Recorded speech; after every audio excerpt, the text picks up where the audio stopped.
Okay, let's look at this question. But before I do anything, let's go over a refresher on our exponent rules. There's two that are important for this specific question.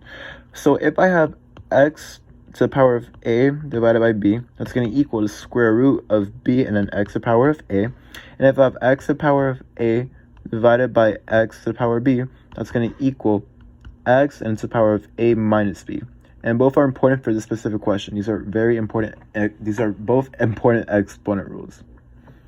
So, if x doesn't equal 0, which of the following expressions is equivalent to the square root of 16 multiplying x to the power of 4 and y to the power of 8 divided by x cubed? So let me rewrite that in red. So we're going to have the square root of 16 multiplying x to the power of 4 and y to the power of 8 divided by x cubed. Well, what can I do with the numerator? The denominator is going to stay until we solve for something later. So the square root of 16 is going to be 4, and we can rewrite our x as x to the power of 4 divided by 2, and I can rewrite my y as to the power of 8 divided by 2, and then divided by x cubed.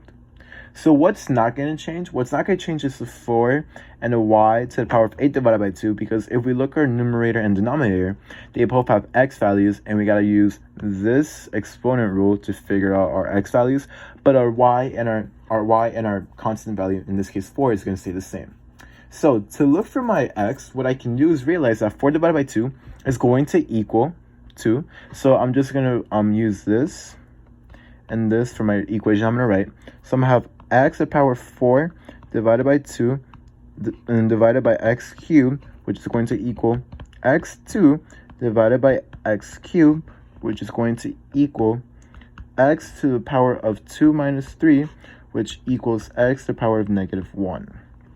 So my equivalent expression is going to be written as, so let me do this in green, 4 and x to the power of negative 1, and then 8 divided by 2 equals 4 for the exponent or power of y. So I'm going to have multiplying y to the power of 4. And if we look at our answer choices, that's going to correlate with D. Remember, 4 and our y to the power of 4 doesn't change because there's no other y or any constant in the denominator, only x. So we change only the x value and nothing else.